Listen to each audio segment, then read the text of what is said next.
सवाल किए थे, एक भी सवाल का जवाब नहीं दे पाए। एक भी सवाल का जवाब दिया हो तो बता दीजिए आप।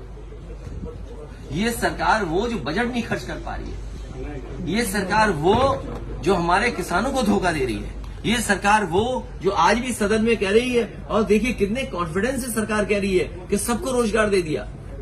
बेरोजगारी दर क्या 4.2%। इसका मतलब ये हुआ कि हर गांव में रोजगार नौकरी की भरमार है, कोई बेरोजगार गांव में नहीं बैठा। ये भारतीय जनता पार्टी का सपना है क्या? ये सच्चाई है? ये सरकार सवालों का जवाब नहीं दे रही है और सरकार पीछे हट जाती है जब कभी उससे सवाल पूछा जाए। मैं सदन में नहीं रह पाया, और जिस दिन मैं नहीं रह पाया उसी दिन भारतीय जनता पार्टी और नेता सदन ने समाजवाद को लेकर के बड़ी टिप्पणी की है।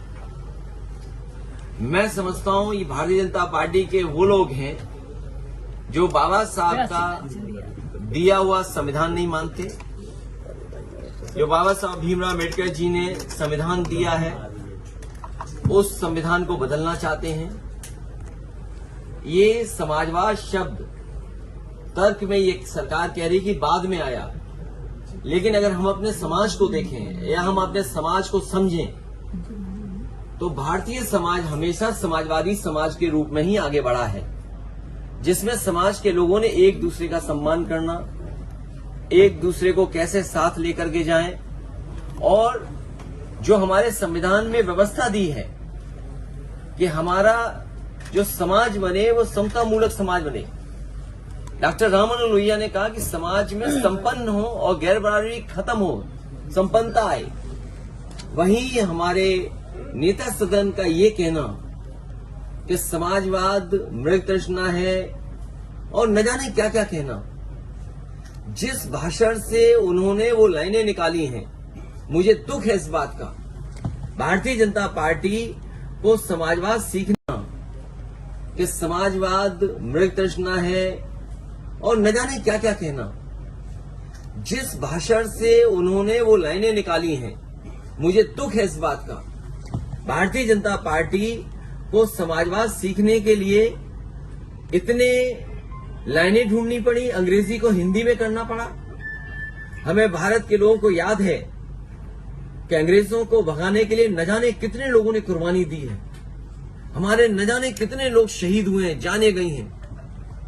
कई ऐसे लोग हैं जिनका सब कुछ चला गया, छिन गया, निछावर कर दिया उन्होंने देश की आजादी को और आजादी दिलाने के लिए, और ये वही लाइनों को दोहरा रहे हैं यहां पर।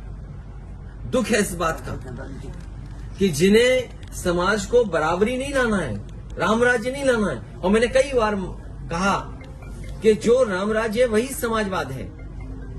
अगर राम राज्य की शुरुआत करनी है तो उसकी प्रस्थान बिंदु अगर कोई हो सकती है तो वो समाजवाद है। अब आप ये कहते हैं सबका साथ सबका विकास, समाजवादी सिद्धांतों पे चले बिना सबका साथ सबका विकास कैसे संभव है? जो लाइनें इन्होंने चुराई हैं, कम से कम मुख्यमंत्री जी को जानना चाहिए कि दूसरे देश के किसी प्रधानमंत्री ने किस रूप में, किन परिस्थितियों में वो कहा, और वो देश कैपिटलिस्ट हैं और ये भारतीय जनता पार्टी भी कैपिटलिस्टों की। वो लोग हैं जो सबको बराबर नहीं देखते हैं, ये वो लोग हैं जो हर एक को हक और सम्मान नहीं देना चाहते हैं। जाति जनगणना हो जाएगी तो कम से कम सरकार को ये पता रहेगा कि कौन जाति कितनी पिछड़ी है, किसको कितनी आवश्यकता है। सरकार अपने पॉलिसी, अपने कार्यक्रमों के माध्यम से कम से कम वहां तक योजना पहुंचाने में कामयाब होगी। आज बहुत सारी जातियां हैं जिन तक तमाम योजनाएं नहीं पहुंच पा रही हैं। ये जाति जनगणना खुशहाली का रास्ता होगा। जाति जनगणना समाज में जो एक दूसरे के प्रति भारतीय जनता पार्टी समय समय पर भेदभाव पैदा करती है, खाई पैदा करती है, वो खाई खत्म होगी।